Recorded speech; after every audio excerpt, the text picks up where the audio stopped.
Hi friends and students, welcome to Physics Fusion with Faisal Ali YouTube channel. Dear students, अस्सलामु अलैकुम। आज हम start करेंगे NAD पास papers की सीरीज में पेपर ऑफ 2015। तो हम पेपर की तरफ चलते हैं और हम अपना पॉइंटर ऑन कर लें।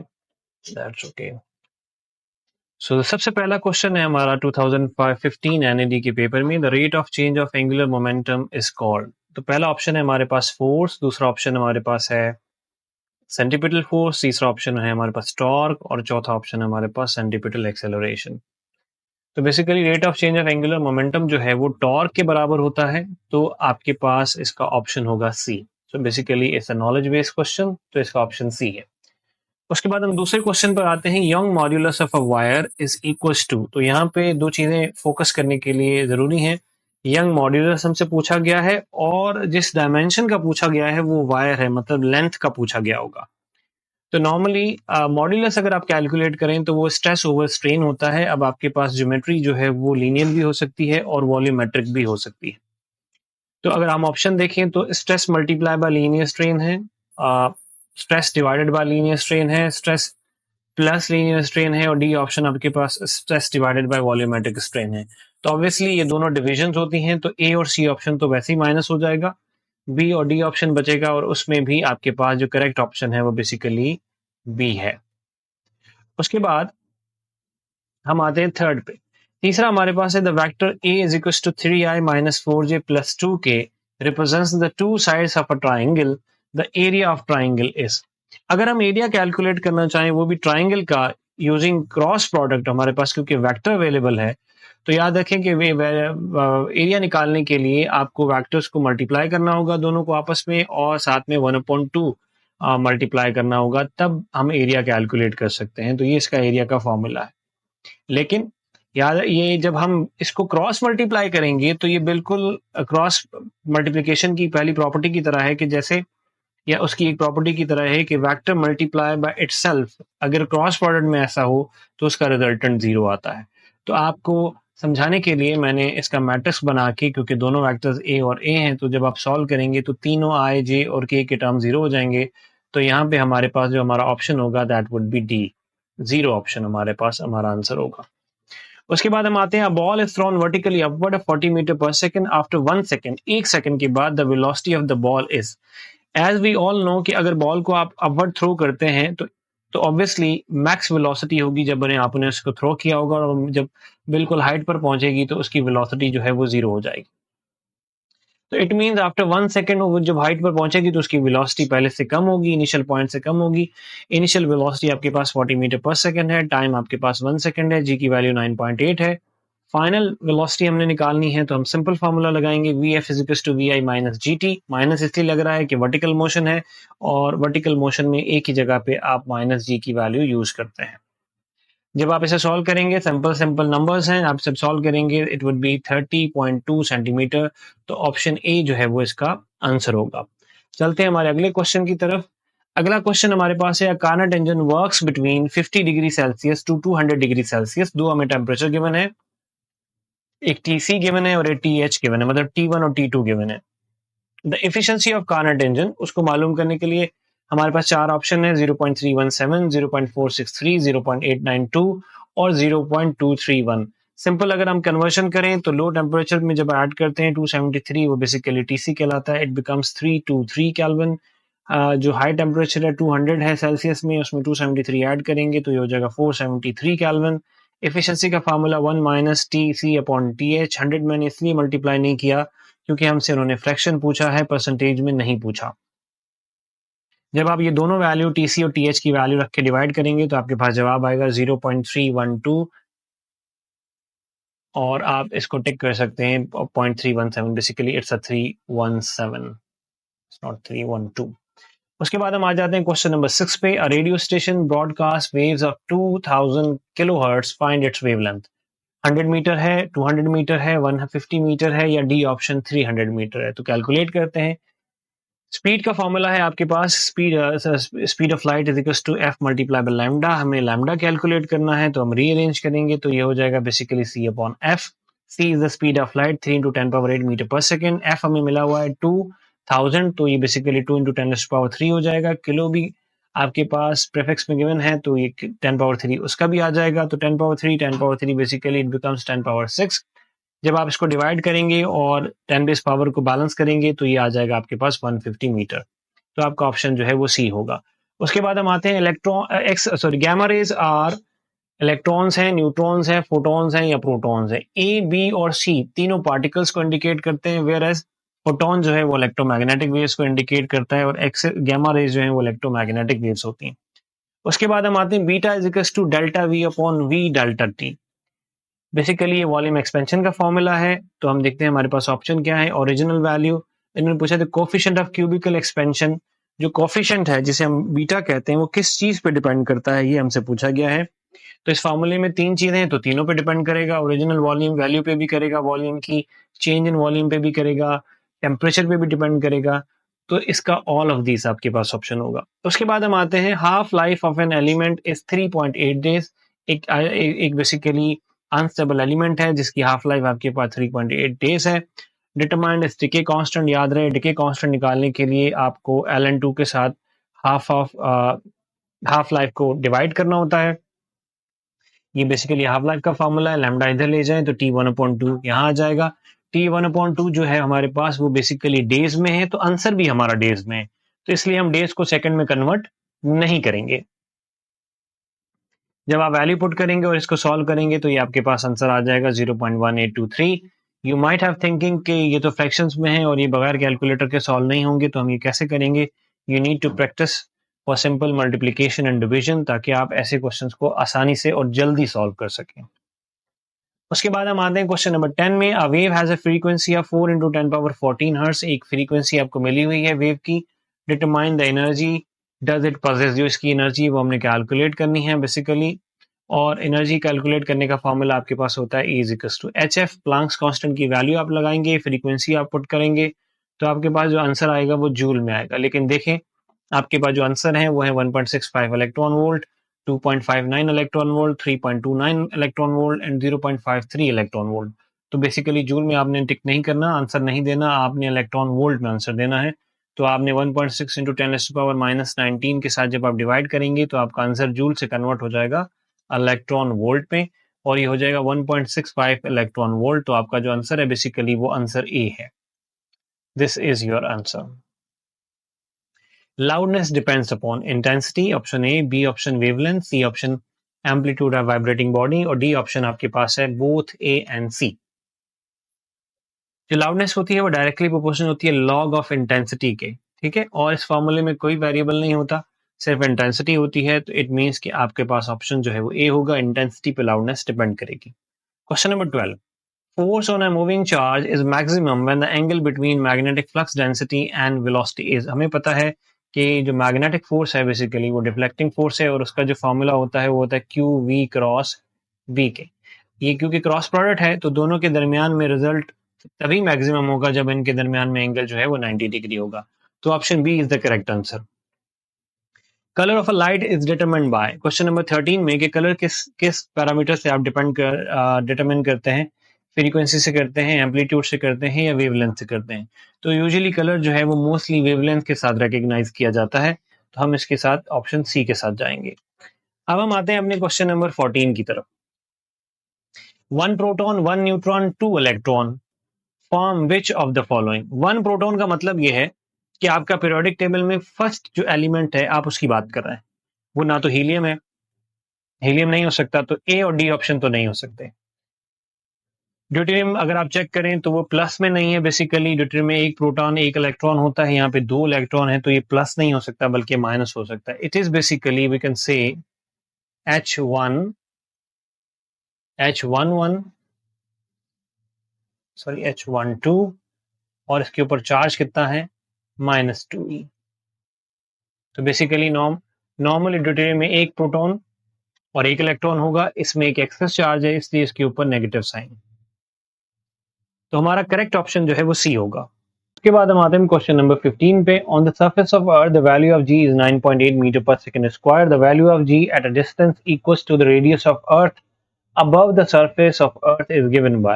इट मीन्स कि अगर आप मिसाल के तौर पे अगर हम ड्रॉ करें कि ये लेट्स सपोज ये अर्थ है और ये अर्थ का रेडियस है, तो इतना ही और ऊपर डिस्टेंस लिया जाए जो कि बराबर हो रेडियस ऑफ अर्थ के, तो उस वहां पे उस पॉइंट पे जी की वैल्यू कितनी होगी।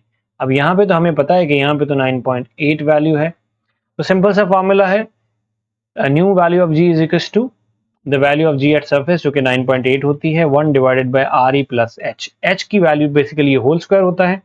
एच की वैल्यू क्योंकि आर ई के बराबर दी है प्रॉब्लम में, तो are E plus R E 2 R E हो जाएगा, और जब आप स्क्वायर देंगे तो ये हो जाएगा 4 आर ई स्क्वायर। ये वाला जो फैक्टर है ये अगर आप गौर से देखें तो ये इनिशियल वैल्यू ऑफ जी को शो करता है जो कि 9.8 है। तो अगर आप g dash is equal to 1/4 into 9.8 करेंगे और डिवाइड करके इसका आंसर निकालेंगे तो आपका आंसर आएगा 2.4 मीटर पर सेकेंड स्क्वायर। ये यूनिट्स इन्होंने गलत लिखे हैं, basically metre per second square होगा। Temperature of a gas depends upon kinetic energy only, potential energy only, both kinetic energy and potential. Basically it is only the translational kinetic energy जो उसके साथ related होती है और जिसका आपके पास formula होता है 3/2 kT। उसके बाद हम आ जाते हैं a certain gas is contained at 1 atmospheric pressure at 10 degree Celsius n is equals to 1 gram per mole, find the volume। बहुत सिंपल सा आपके पास प्रॉब्लम है, फॉर्मूला लगाएंगे आप जनरल गैस लॉ का, P V is to N R T, V आपने calculate करना है, एन आपके पास 1 है, आर की वैल्यू 8.314 होती है, you all know, T 10 degree Celsius है तो आप इसे कैल्विन में कन्वर्ट करेंगे, 273 ऐड करके तो ये हो जाएगा 283 डिवाइडेड बाय 1 एटीएम, तो 1 एटीएम प्रेशर आपके पास होता है 1.01 इंटू 10⁻⁵। जब आप इसके को डिवाइड करेंगे तो आपके पास जवाब आएगा 0.02322, तो option B is your correct answer. Let's move to the question number 18. Question number 18 में given a total internal reflection occurs when the light comes from light medium to denser medium to lighter medium, denser medium to denser medium और lighter medium to lighter medium। अब हमें पता है कि light basically total internal reflection के mechanism में medium से बाहर ही नहीं जाती, तो वो डेंसर टू डेंसर ही होगी ना, डेंसर टू रेयर तो नहीं हो सकती, तो option C is your correct answer. Then we have the question number 19। The force applied on a body give rise to a torque. जब आप एक बॉडी पर फोर्स अप्लाई करते हैं तो वो टॉर्क प्रोड्यूस करती है। टॉर्क जो है बेसिकली उसका फार्मूला होता है आर क्रॉस एफ। तो टॉर्क आर क्रॉस एफ होता है, तो टॉर्क बेसिकली एक वेक्टर क्वांटिटी होगी और आर और एफ के बिल्कुल परपेंडिकुलर होगी, तो ये होती है along the axis of rotation. तो पहला ऑप्शन है आपके पास क्वेश्चन नंबर 19 में देखें, the force applied to a body gives rise to a torque towards the axis of rotation along the tangent to the rotation along of the all of the above, या फिर along the axis of the rotation. Basically ये along the axis of rotation होती है, जो axis of rotation होता है body का उसी डायरेक्शन में ही आपका टॉर्क एक्ट करता है, इस डायरेक्शन में। उसके बाद हम आते हैं, the focal length of a lens is 1.5 centimetre and erect image is form 3 times greater in large in 3-4 times larger, तो ये बेसिकली आपका मैग्निफिकेशन फैक्टर है। The object distance is 2 centimetre, 3 centimetre, 4 centimetre और 1 सेंटीमीटर। तो हमने simple formula 1/f is equal to 1/p 1/q।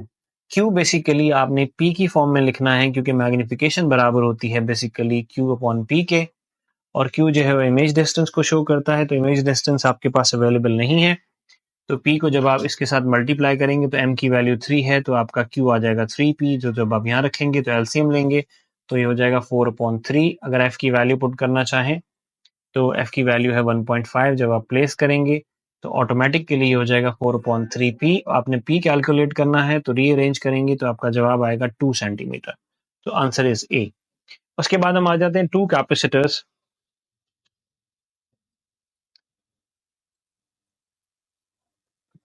Two capacitors of 1 microfarad each are connected in series। दो micro जो capacitors हैं 1 microfarad के वो सीरीज में कनेक्टेड हैं, and then 2 microfarad capacitor is connected in parallel, then the equivalent capacitor is, तो equivalent capacitor क्या होगा, तो सिंपल फॉर यू पीपल कि जो सब पहले आप डायग्राम बना लें, C1 C2 पैरा सीरीज में है और उसके बाद 2 जो है वो पैरेलल में है। तो सबसे आसान तरीका ये है कि जो कॉम्बिनेशन सबसे ईजी है उसको पहले सॉल्व किया जाए और उसके बाद दूसरे को सॉल्व किया जाए। तो पैरेलल कॉम्बिनेशन को अगर आप यहाँ देखें तो सिंपली आपने इन दो का एक इक्विवेलेंट कैपेसिटेंस निकालना है, जिसे मैंने CP से शो किया है, और फिर ये तीनों सीरीज में ऐड हो जाएंगे। तो C3 प्लस C4 को अगर हम पैरेलल कॉम्बिनेशन के अकॉर्डिंगली ऐड करें तो this is parallel combination. So basically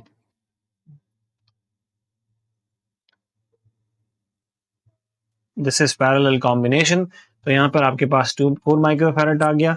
तो ये आपके पास C3 और C4 सॉल्व हो गए. अब टोटल इक्विवेलेंट निकालने के लिए 1/C1 plus 1/C2 plus 1/CP, ये जो पैरेलल में आपने ऐड किया है, इसको 2 को और C1 को आप ऐड करेंगे. सबको ऐड करेंगे तो ये अप्रॉक्सीमेटली आपका जवाब आएगा 1/2 माइक्रोफैरड. तो यहाँ पे ये जो आंसर है B is your correct answer. उसके बाद हम आते हैं monochromatic light of wavelength 5000 nanometer falls on a grating contains 500 lines per centimeter. 1 centimetre के ऊपर जो ग्रेटिंग एलिमेंट है उसके ऊपर 500 लाइंस हैं. ये आपके पास वेवलेंथ है. सेकंड ऑर्डर ऑफ डायफ्रैक्शन जो है वो आपने कैलकुलेट करनी है. तो इसका सिंपल फार्मूला होता है D sin theta is equal to m lambda. D मालूम करने के लिए आप 1 सेंटीमीटर को पहले 500 से डिवाइड कर दें. जो जवाब आए उसको आपने मीटर में भी कन्वर्ट करना है. ठीक है. तो जब आप इस पूरी पैरेंथेसिस को सॉल्व करेंगे और सेंटी को भी 10⁻⁻2 रखेंगे तो आपका ये जवाब बन जाएगा 2 × 10⁻⁵. साइन थीटा बेसिकली हमने कैलकुलेट करना है. दूसरी तरफ है 2 आपके पास. 2 बेसिकली ऑर्डर का है और आपके पास वेवलेंथ है 5000 नैनोमीटर. तो 5000 × 10⁻⁹ मीटर हो जाएगा. जब आप इसे सॉल्व करेंगे तो it would come out to be 30 degree. तो आपका जो आंसर है वो बेसिकली ए है, दैट इज 30 डिग्री. उसके बाद हम आ जाते हैं the number of electron passing through a wire carrying current 3 ampere for 20 minutes. Time के हिसाब से टाइम आपके पास बराबर है और 20 मिनट्स हैं. तो 60 से मल्टीप्लाई करेंगे तो ये हमें 1200 सेकेंड्स मिल जाएंगे. नंबर ऑफ इलेक्ट्रॉन्स हमें बेसिकली मालूम करने हैं. तो सबसे पहले हम चार्ज मालूम करेंगे कि टोटल चार्ज कितना इन्वॉल्व है. उसके लिए फार्मूला होगा I multiply by T, current multiply by time. दोनों को मल्टीप्लाई करेंगे तो we have got a charge of 3600 coulomb. अब हम ये चेक करना चाहें कि नंबर ऑफ चार्ज कितना है तो हम एक फार्मूला इस्तेमाल करते हैं जिसे मैं कहते हैं Q is equal to NE, कि टोटल चार्ज बराबर होता है नंबर ऑफ इलेक्ट्रॉन्स के चार्ज के. तो यहाँ से अगर n कैलकुलेट करें तो Q अपॉन E हो जाएगा. Q हमने मालूम कर लिया है और E की वैल्यू होती है 1.6 × 10⁻⁻19. जब आप इसे सॉल्व करेंगे तो ये हो जाएगा 2.24 × 10⁻22. So your answer is B 2.25 × 10⁻22. उसके बाद हम आते हैं the battery of a pocket calculator supplies a 0.35 ampere at a potential difference of 6 volt. What is the power rating. बहुत सिंपल प्रॉब्लम है. आपने पावर कैलकुलेट करना है और simply P is equal to VI हो जाएगा. V आपको मिला हुआ 6 वोल्ट्स और आपके पास जो करंट है वो 0.35 एम्पियर है. दोनों को मल्टीप्लाई करेंगे then you will get 2.1 watt. उसके बाद हम आते हैं क्वेश्चन नंबर 25 पे, जो कि लास्ट क्वेश्चन है. What will be the work function of a substance for a threshold frequency of 43.9 into 10⁻13 hertz. Threshold frequency की बात हो रही है तो याद रखें कि थ्रेशोल्ड को फ्रीक्वेंसी को आप कट ऑफ फ्रीक्वेंसी भी कहते हैं, मिनिमम फ्रीक्वेंसी भी कहते हैं. ये वो फ्रीक्वेंसी है मिनिमम जो आपको चाहिए होती है कि आप फोटो इलेक्ट्रिक इफेक्ट जो है वो ऑब्जर्व कर सकें.